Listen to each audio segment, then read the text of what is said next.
Bismillahirrahmanirrahim. Assalamualaikum warahmatullahi wabarakatuh. Waalaikumsalam warahmatullahi wabarakatuh. Waalaikumsalam warahmatullahi wabarakatuh.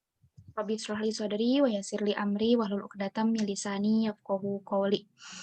Serta syukur, marilah kita panjatkan kehadirat Allah Subhanahu wa taala yang mana telah memberikan kesempatan kepada kita untuk bisa mempresentasikan materi yang akan kita sampaikan. Sholawat serta salam semoga tetap tercurah limpahkan kepada baginda alam Habibana wa Nabiyana Muhammad sallallahu alaihi wasallam. Tidak lupa saya berterima kasih kepada rekan-rekan saya yang telah menyempatkan hadir di Google Meet ini. Perkenalkan, kami dari kelompok 3 yang beranggotakan saya sendiri, Cynthia Nuraina, dan ketiga rekan saya, Sinta Permatasari, Siti Dewi, dan Siti Fatimah Az-Zahra. Di sini kami akan mempresentasikan materi terkait perkembangan kognitif dan bahasa. Nah, langsung saja, di sini ada pengertian perkembangan kognitif dan bahasa. Akan dijelaskan oleh rekan saya. Kepada Sinta Permatasari, dipersilahkan. Ya, baik. Bismillahirrahmanirrahim. Di sini saya akan menjelaskan tentang pengertian perkembangan kognitif dan bahasa. Sebelumnya, istilah kognitif berasal dari bahasa Inggris, yaitu cognition. Nah, artinya pengertian dan mengerti. Nah, sedangkan menurut para ahli, yaitu di sini kami mengambil dua ahli, yaitu yang pertama menurut Ahmad Susanto, yang mendefinisikan bahwa kognitif adalah suatu proses berpikir, yaitu kemampuan individu untuk menghubungkan, menilai, dan mempertimbangkan suatu kejadian atau peristiwa.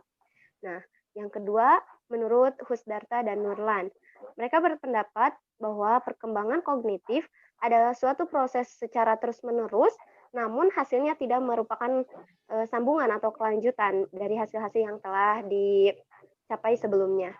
Seperti itu. Nah, sedangkan sekarang apa sih pengertian dari perkembangan bahasa?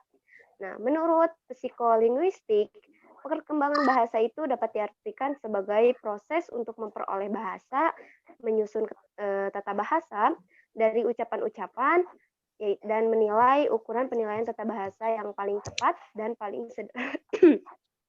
maaf ya, dan dan menilai dari yang paling sederhana dari bahasa tersebut. Selanjutnya.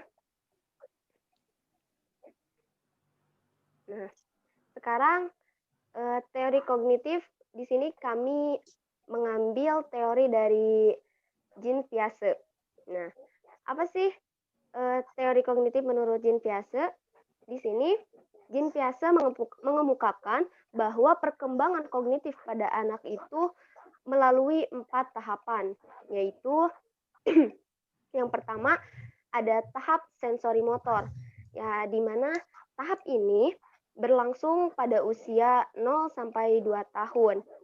Apa sih ciri-ciri atau subtahapan dari tahap sensori motor ini? Nah, yaitu pada tahap ini Piaget membagi menjadi 6 subtahapan. Yang pertama itu ada tahap skema refleks atau refleks sederhana, di mana skema refleks ini berlangsung pada usia 0 sampai 1 bulan. Apa sih ciri-cirinya? Pada tahap ini, anak itu sudah memiliki gaya refleks sendiri atau spontanitasnya. Seperti contohnya, ketika anak dijulurkan tangan pada bagian dagunya, maka anak itu secara spontan akan mengulurkan lidah, seperti mereka itu dikasih ASI gitu ya. Nah, yang kedua ada sub tahapan respon berulang atau refleksi sekular primer, di mana pada sub tahapan ini berlangsung pada usia 1 sampai 4 bulan. Nah, pada umumnya anak dalam fase ini akan memunculkan habit-habit atau kebiasaan baru, di mana sebagai contohnya ketika anak merasa lapar, dia itu akan menangis karena sudah menjadi kebiasaannya, seperti itu. Yang ketiga ada sub tahapan reaksi sirkular sekunder, di mana pada tahap ini terjadi pada usia 4 sampai 8 bulan. Nah, ciri-cirinya itu anak itu mulai bisa merespon sebuah tanda. Nah,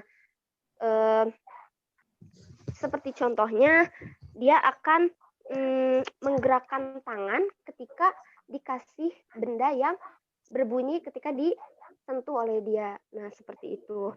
Yang keempat, ada sub tahapan koordinasi reaksi sirkular, di mana pada tahapan ini terjadi pada usia anak 8 sampai 12 bulan.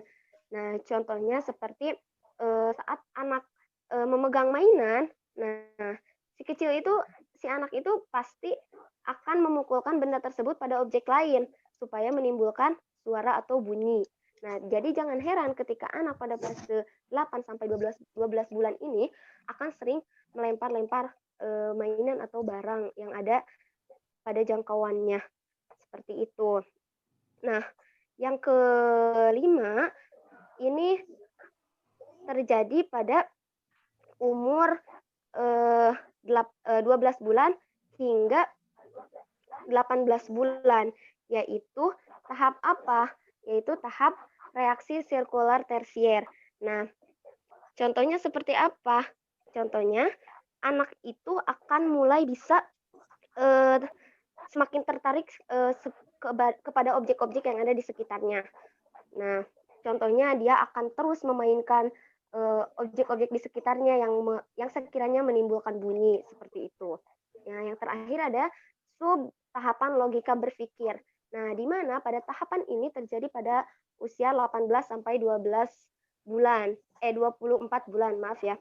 Nah, pada tahap ini anak itu mulai bisa berpikir, mulai menggunakan imajinasinya atau logika berpikirnya. Seperti kalau misalkan si ibunya menyembunyikan mainan, maka dia akan mencari gimana caranya mainan itu bisa ditemukan, dan dia akan berpikir bahwa dia akan menemukan mainannya di mana tempat ibunya biasa meletakkannya. Seperti itu ya, teman-teman. Nah, yang kedua yaitu tahap praoperasional, yaitu berlangsung pada usia 2 sampai 7 tahun. Nah, pada tingkatan ini anak itu telah menunjukkan aktivitas kognitif dalam menghadapi berbagai hal di luar. Ada dua ciri yang sangat menonjol pada tahapan ini, yaitu mereka mengalami dua subtahapan. Yang pertama ada fungsi simbolis, dan yang kedua pemikiran yang intuitif. Seperti itu. Nah, pada anak subtahapan fungsi simbolis, ini terjadi pada usia 2 sampai 4 tahun. Nah, pada tahap ini, penggunaan bahasa anak itu mulai bisa berkembang, seperti contohnya mulai kemunculan sikap ingin bermain, dan seperti itu. Suka mencoret-coret tembok, terus suka menggambar sesuatu yang mereka lihat, seperti itu. Namun pada fase ini tuh terjadi masih memiliki rasa egosentris dan animisme pada anak. Itu masih sangat kuat, yaitu apa sih egosentris? Ketidakmampuan untuk membedakan antara perspektif sendiri dengan perspektif orang lain, seperti itu. Dan sedangkan animisme itu kepercayaan bahwa objek di sekitarnya itu juga hidup gitu ya, seperti dirinya, seperti itu. Yang kedua, subtahapan kedua itu tahap pemikiran intuitif. Nah, pada tahapan ini terjadi pada usia 4 sampai 7 tahun. Di mana pada tahap ini karakteristik pada anak itu mulai ditunjukkan ya karakteristik pemikirannya. Yang sering disebut dengan centration, yaitu pemusatan, seperti itu. Dan kedua ada conservation, yaitu ide bahwa beberapa karakteristik dari objek itu tetap sama meskipun objek itu telah berubah penampilannya, seperti itu. Yang tahapan ketiga ada tahap operasional konkret, di mana pada tahap ini berlangsung pada usia 7 sampai 11 tahun. Pada tahap ini anak sudah cukup matang untuk menggunakan pemikiran logikanya. Nah, makanya pada tahap ini sering disebut dengan tahap anak sekolah ya, di mana pada tahapan ini anak memiliki ciri-ciri sebagai berikut. Seperti contohnya ada pengurutan, di mana anak itu sudah mampu untuk mengurutkan objek sesuai ukuran, bentuk, atau ciri lainnya. Contohnya ketika guru memberikan benda dari ukuran paling kecil dan sampai yang besar. Nah, pada anak tahap ini mereka sudah bisa mengurutkannya dari yang paling kecil hingga paling besar. Nah, ciri yang kedua ada klasifikasi, di mana anak itu sudah mampu mengidentifikasi objek sesuai ukuran atau karakteristik lain. Contohnya, ketika diberikan bangun ruang lingkaran dan balok, nah mereka sudah bisa mengklarifikasikan mana yang termasuk kepada lingkaran, mana yang termasuk kepada balok, seperti itu. Nah, pada tahap ini penghilangan sifat egosentrisme itu mulai muncul, yaitu anak itu sudah bisa menilai sesuatu dari sudut pandang orang lain. Jadi sifat egosentrismenya itu mulai menghilang seperti itu. Karena sudah mulai yang tadi disebut tahap operasional konkret tadi sesuai dengan kenyataan seperti itu. Nah, yang terakhir ada tahap operasional formal. Nah, pada tahapan ini terjadi pada usia 11 tahun ke atas, di mana pada tahap ini anak sudah matang pemikirannya dan sudah tidak memiliki sifat egosentris. Nah, seperti itu. Pada tahap ini, anak sudah bisa memecahkan masalah, mencari solusi atas permasalahan, termasuk ketika anak mengalami pubertas, mereka bisa memecahkan misalkan dalam masalah percintaan yang mereka hadapi, seperti itu ya teman-teman. Nah, itulah teori kognitif menurut Jean Piaget. Selanjutnya, faktor-faktor yang mendorong perkembangan kognitif itu akan dijelaskan oleh rekan saya, yaitu Siti Erliani Dewi. Kepadanya dipersilahkan. Ya, baik. Di sini saya akan memaparkan faktor yang mempengaruhi perkembangan kognitif menurut Piaget, yaitu yang pertama lingkungan fisik. Dalam hal ini perlu dilakukan karena bagaimanapun juga interaksi antara individu dan dunia luar merupakan sumber informasi baru. Seperti halnya dalam lingkungan keluarga, seorang anak yang memiliki hubungan sehat dengan orang tuanya umumnya memiliki kemampuan kognitif yang lebih baik. Hubungan sehat di sini maksudnya si anak itu mendapatkan kasih sayang dan perhatian yang cukup dari kedua orang tuanya. Nah, sebaliknya, anak yang memiliki hubungan kurang harmonis, memiliki hubungan kurang harmonis dengan orang tuanya, maka perkembangan kognitifnya pun tidak baik. Kemudian yang kedua, pematangan. Nah, pada poin ini, perkembangan ini biasanya berlangsung dengan kecepatan yang berlainan, tergantung pada sifat kontak dengan lingkungan dan kegiatan siswa dalam belajar. Nah, pada fase ini, dalam proses menuju kematangan itu berbeda-beda, tergantung anak tersebut dalam berkontak langsung dengan lingkungan. Nah, kan tiap organ tubuh manusia itu ada fisik dan psikis. Nah, dikatakan telah matang jika ia telah mencapai kesanggupan menjalankan fungsinya masing-masing. Kemudian yang ketiga, lingkungan. Hal ini termasuk peranan bahasa dan pendidikan.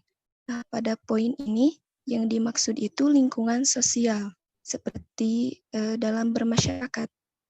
Nah, dalam bermasyarakat ini memiliki peran penting bagi pembentukan karakter anak bangsa, seperti halnya gotong royong dan lain halnya. Kemudian yang keempat, ekuibilitas, yaitu mengatur interaksi spesifik dari individu dengan lingkungan maupun pengalaman fisik. Pada fase keempat ini, ekuibilitas atau disebut juga penyeimbangan. Nah, penyeimbangan ketika seseorang terus-menerus menggali suatu informasi baru yang didapatkannya, kemudian mengeceknya dengan informasi atau pengetahuan yang sudah dimiliki sebelumnya. Nah, ketika itu suatu informasi baru berbeda dengan info yang lama, maka anak tersebut harus menyeimbangkan untuk menentukan manakah info yang tepat. Nah, dengan demikian struktur pengetahuan terus-menerus dapat diubah dan disesuaikan dengan informasi baru yang diperolehnya. Kemudian, slide berikutnya. Nah, teori perkembangan kognitif dan bahasa dalam perspektif Islam. Konsep perkembangan kognitif atau akal menurut Imam Al-Ghazali terbagi menjadi 4 tahapan. Yang pertama, al-aql al-hayulani, akal material. Akal paling rendah dan bersifat akal potensi, yaitu kesanggupan untuk menangkap arti-arti murni yang tak pernah berada dalam materi atau belum keluar. Nah, pada fase ini, si anak berpikir tentang suatu hal yang mana hal tersebut belum ia pelajari atau belum ia kenal, sehingga akalnya tersebut mulai sedikit-sedikit dilatih dengan memahami hal atau materi yang ia lihat. Kemudian yang kedua, al-aql bil al-malakat atau akal terlatih, yaitu kesanggupan untuk berpikir abstrak secara murni, mulai kelihatan sehingga dapat menangkap pengertian dan kaidah umum. Nah, pada fase ini, si anak sudah terlatih untuk berpikir logis, apa yang ia lihat sehingga dapat mendeskripsikan hal atau materi yang ia lihat. Kemudian yang ketiga, al-aql bil al-fi'il atau akal aktual, yaitu kesanggupan untuk menangkap dengan mudah pengertian dan kaidah umum yang dimaksud. Nah, pada fase ini, jika si anak sudah mengenali atau mendeskripsikan suatu hal atau materi yang ia lihat, nah pada fase ini si anak menyusun atau memisahkan pengetahuan pada masing-masing hal atau materi yang ia lihat.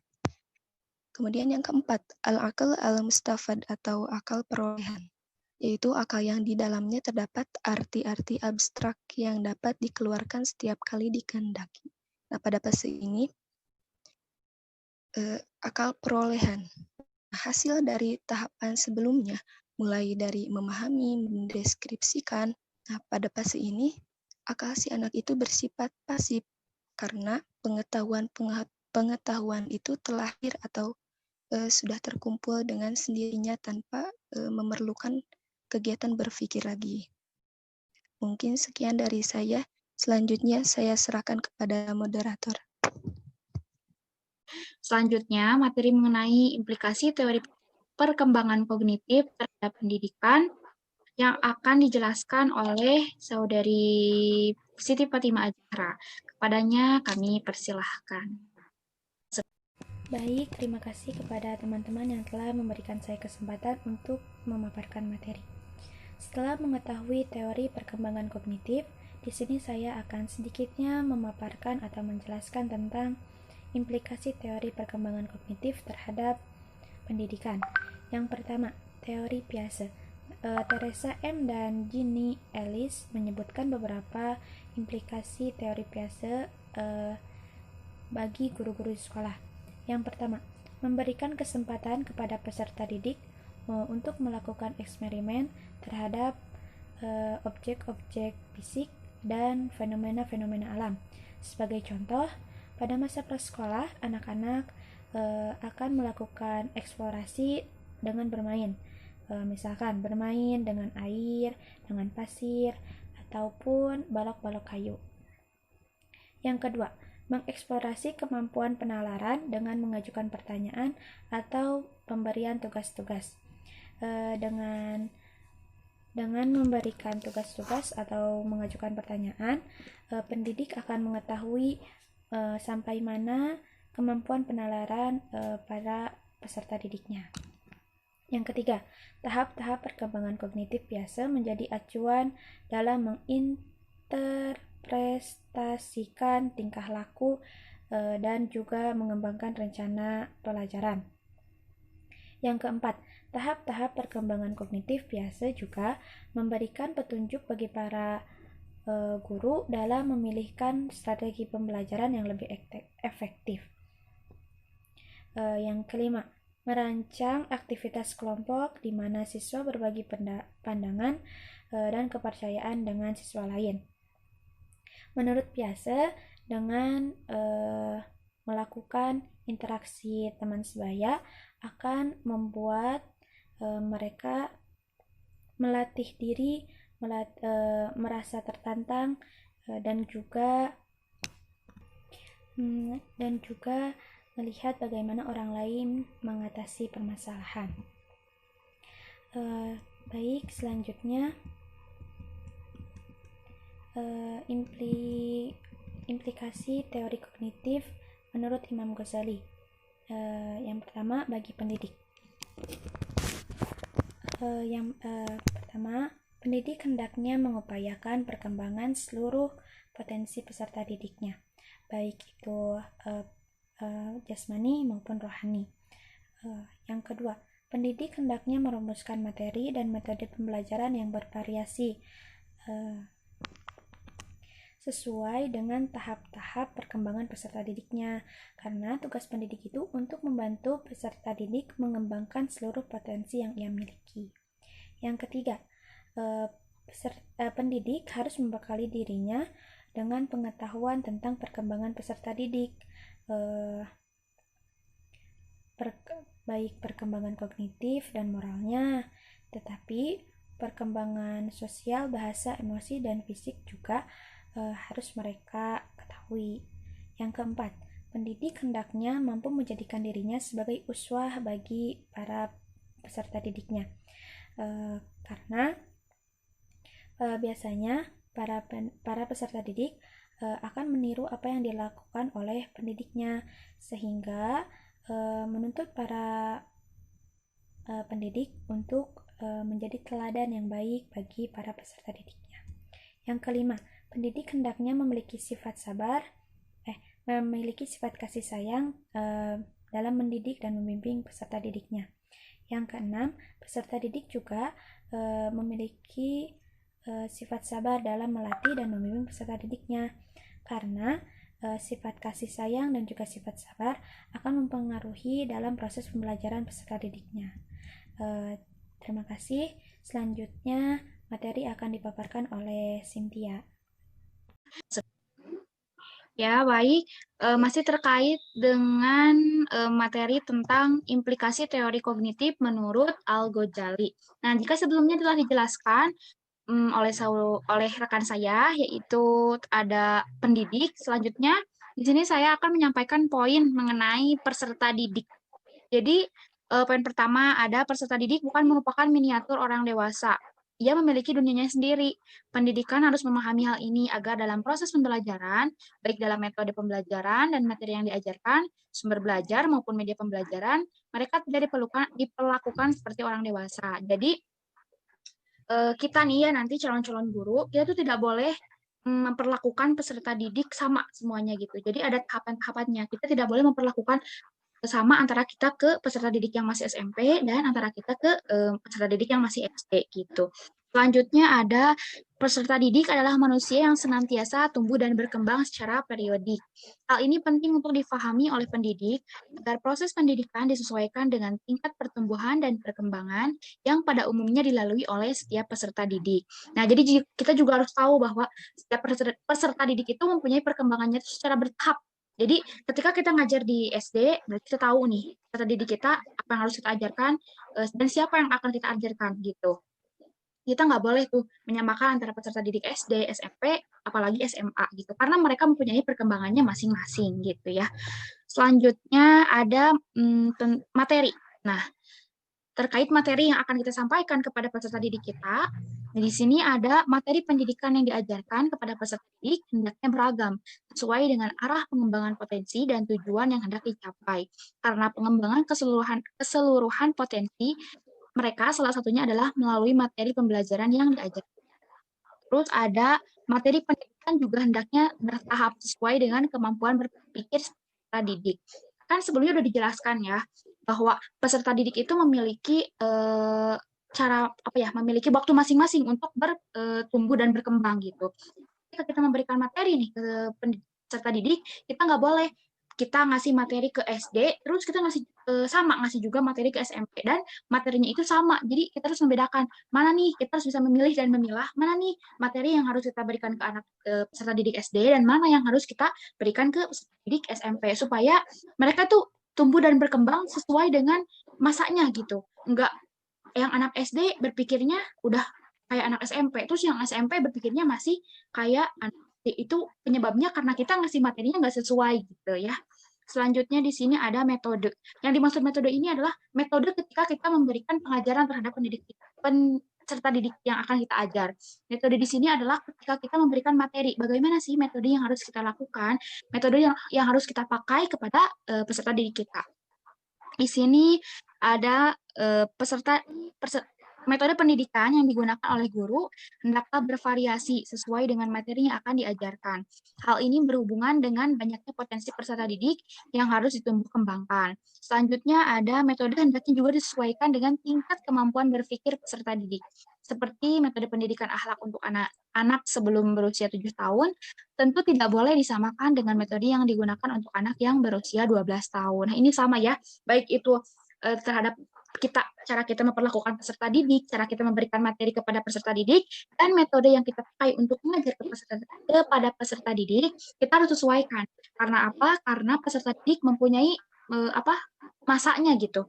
Dalam kita nggak boleh nih kita ngajar di SD, kita samakan cara ngajar kita seperti kita ngajar di SMP.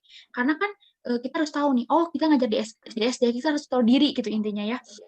Tahu diri. Ketika kita ngajar di SD, metode apa nih yang harus kita pakai? Ketika kita SMP, metode apa nih yang harus kita pakai? Tentunya itu harus dibedakan karena mereka juga dirinya masanya juga berbeda gitu. Nah, jadi di sini ya kesimpulan dari materi yang sudah kita paparkan tadi adalah tadi sudah dijelaskan oleh teman-teman saya bahwa secara simpelnya ya, perkembangan kognitif adalah suatu proses berpikir, yaitu kemampuan individu untuk menghubungkan, menilai, dan mempertimbangkan suatu kejadian atau peristiwa. Nah, jadi intinya aja ya, perkembangan kognitif itu adalah suatu proses berpikir, jadi kemampuan berpikir individu gitu. Terus di sini ada pengertian perkembangan bahasa tadi sudah dijelaskan. Intinya perkembangan bahasa itu proses untuk memperoleh bahasa, menyusun kata bahasa dari berbagai ucapan gitu ya. Terus ya karena selebihnya sudah dijelaskan oleh rekan saya, mungkin itu saja yang bisa kami sampaikan. Kurang lebihnya mohon dimaafkan. Mudah-mudahan ilmu yang kami sampaikan dapat bermanfaat, khususnya bagi kami selaku pemateri dan umumnya bagi kita. Terima kasih atas perhatiannya. Billahi taufiq wal hidayah. Wassalamualaikum warahmatullahi wabarakatuh. Waalaikumsalam warahmatullahi wabarakatuh. Waalaikumsalam warahmatullahi wabarakatuh.